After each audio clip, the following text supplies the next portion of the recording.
morning, or good afternoon, or happy middle of the night, whenever you're getting to this. Some of you turn your stuff in right before it's due, so who knows. Today we're doing 9.3 part 2, which is just like last week, except this week we're doing it from Vertex form, which means there's going to be some parentheses involved. So what I'm going to do today is I'm just going to show you one example. I'm going to put the homework up, and I'm going to do 3 more examples if you want it. That's your call. There's some weird things that maybe could happen, so if you're stuck on your homework, maybe just come back and watch the video. See if I answer your question. If I don't answer your question, please come to office hours. Monday from 3 to 4, Thursday at 11 to noon, or Friday from 2 to 3. I spread them out so that way you can pick the one that works best for you. Sorry, there is no midnight office hours. I do sleep a normal schedule still. So,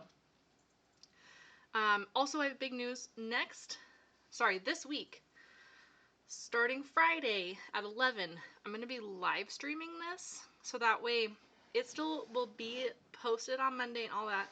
But if you want, you can come watch me do the notes, and you can ask me your questions as we go. That way it's kind of like in class, because sometimes I don't know what you're going to ask. Hopefully that helps. Sometimes the live stream will cut out. Sometimes it'll be a perfect stream. So we'll just see what happens. But that's going to start Fridays at 11. We're going to be doing that. Right here on this YouTube channel. Okay, let's get to it. These are my notes from last class. So last class we talked about using square roots. We just said what a square root was, how we use it when it's no solution, and then when it's a standard form with no b, we subtract the 27, take the square root, ta-da, we have the answers. So let's do one with parentheses in it. So this is 9.3 part B. This is solving quadratics in Vertex form using square roots.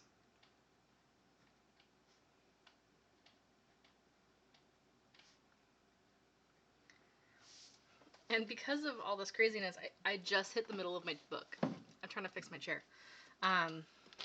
So that's news for next year. I know that I can use 80 pages instead of 100, so I can use the cool notebooks. Alright, let's get to it. So we're using the same information from last class, but I want to remind you what vertex form looks like.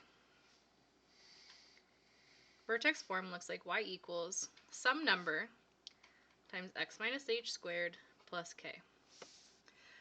Last time we would graph this, last unit, we would graph this by finding the vertex, right here, multiplying 0, 0, 1, 1, 2, 4 by a, and then we could find the x-intercepts if we needed to. But we're going to solve this one without any graphing at all, even though we could. It's an option. So let's do an example. I have my notes open over here. Let's solve x minus 1 squared equals 25. I want to solve. I didn't write the word solve. Oops. I want to solve this one. So what I'm going to do is remember PEMDAS. So in order of operations, we do parentheses, exponent, addition, subtraction, multiplication, division, addition, subtraction. I should almost re-record that because of that. So when we solve equations, we do those backwards. So I have to undo the squared before I undo the minus 1, which is the literally only thing that's different from last class. I want to undo the squared first and then undo the minus 1. I forgot to grab pens. I'll use this green one right here.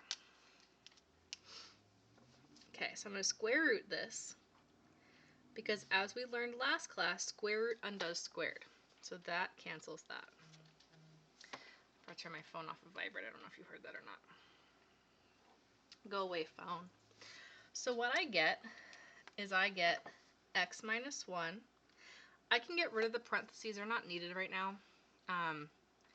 They were useful because they had the squared around them, but as soon as I got rid of the squared, I don't need the parentheses anymore. Equals, now this is where we remember from last week.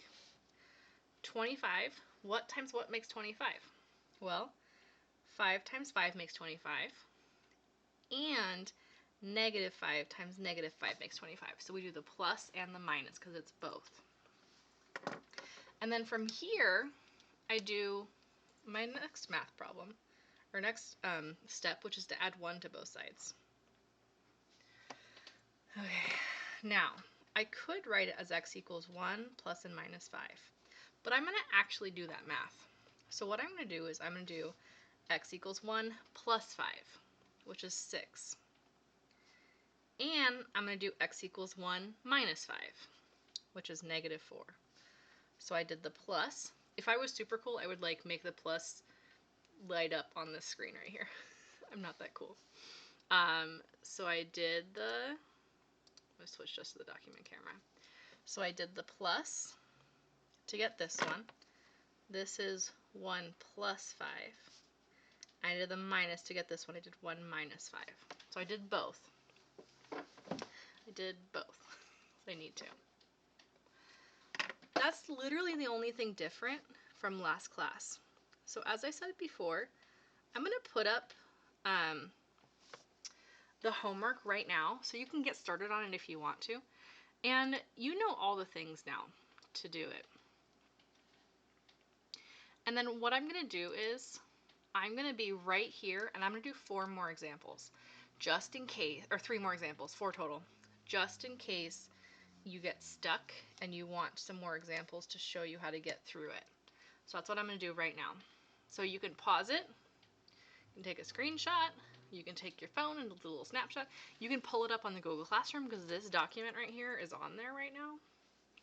Or you can hang out and do 3 more and then do this. Or you can come back. I don't know which one you did. So I'll just say, welcome back. Here, let's do 3 more examples. I'm making stuff up, you guys. I don't know what I'm doing. I do know what I'm doing here, but I don't know what I'm doing in general. Okay, let's do x plus 7 squared equals 0. Okay, this is like the first one in the homework. So if you got stuck and you came back, here's probably where you got stuck. I want to undo the squared just like before, so I square root it. That cancels that. So I get x plus 7 equals 0. There's no plus or minus in front of this number because the square root of 0 is just 0. So in your case, you probably have x plus 3 equals 0 for the first one. And then I subtract 7.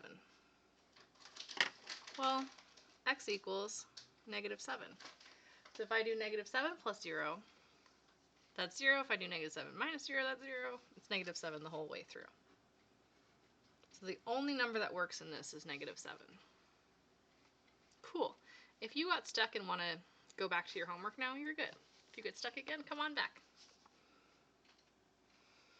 Welcome back. Here's the next one. Let's try it with a number inside next to the x. So we'll do 2x plus 1 squared equals 36. This just adds one more step at the very end, but it's nothing different from before. There might be some fractions involved, but that's okay. So I'm going to square root both sides. So I get 2x plus 1 equals plus and minus 6. Because positive and negative 6 both square to make 36. Then I subtract 1, just like I did in the first problem. Oh, the first one I added 1. It's fine. It's the same. 2x equals negative 1 plus and minus 6. Let's actually figure out what those two numbers are. So I have 2x equals, let's see, negative 1 plus 6 is 5. And I have 2x equals negative 1 minus 6 is negative 7. From here, I kind of have 2 equations, but I'm going to do the same thing in both. I'm going to divide everything by 2. That'll cancel both 2's out, because it's 2 different problems. So I get x equals 5 halves, and I get x equals negative 7 halves. Or I could say x equals 2 1/2, x equals negative 3 1/2. Either way, I don't care. I prefer the improper fractions personally, but that's just a personal decision. It will not affect anything. You could also say 2.5 and negative 3.5. I don't care. If you got stuck on numbers 21 or 22, the next two, this would be a good time to go back to that. If you get stuck again, come back. Welcome back. I'm just assuming, I don't know anymore. All right, let's do one more with a number in front of the parentheses. Like 4 times x minus 3 squared equals 9. You might have gotten a feeling that I have to get rid of the 4 first because it's the thing that's new. And you'd be right. So we're going to divide both sides by 4. Because that'll get rid of the 4 on this side and make a weird fraction on the other side. I'm going to tell you right now that you really need to leave the 9 and the 4 as a fraction. Because if you start making it a decimal, it won't look as nice when we take the square root. And I'll show you why. Okay. This is one of those things that we skipped in 9.1 when we first introduced square roots. Because it's just like a kind of random thing that happens sometimes. When I square root both sides, I'm going to square root the 9 and the 4 separately, but keep it as a fraction. So I'm going to do x minus 3 equals square root of 9 is 3, square root of 4 is 2. So it's going to be plus and minus 3 over 2, or 3 halves. Way easier than turning 9 over 4 into a fraction in our or into a decimal in our calculators and then taking the square root of that. Since 9 and 4 are both nice numbers to take a square root of, that's going to be good. In your homework, it's a 9, a 16, a 4, and a 25. All those are super nice numbers, so just leave them as a fraction and do the square root of the top and the bottom separately. Well, now I'm going to do my normal stuff, add the 3. So I have x equals 3 plus and minus 3 halves. I'm actually going to do that math though. So x equals 3 halves, I know is the same thing as 1 1/2. Because if I have 3 halves of a cup of something, I have 1 1/2 of those cups. So when I do 3 plus 1 1/2, I get 4 1/2. And when I do 3 minus 1 1/2, that would be 1 1/2.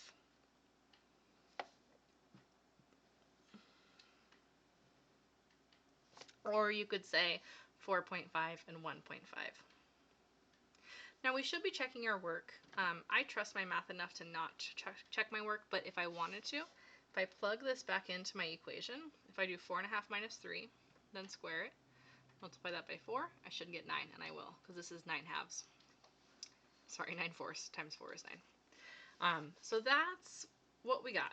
So we're going to solve these using square roots this way. Next week, live streaming. I'm actually kind of excited. We're going to do this thing called completing the square, which is actually a really good thing to live stream because it's going to have some good questions attached to it. All right. That's all. If you have any questions, come to my office hours. Monday, 3 to 4. Thursday, 11 to noon. Friday, 2 to 3. And we'll figure it out. If you have any more questions, please let me know. I'm going to go back to the homework in case you need it as the final screen. And hey, have a great day.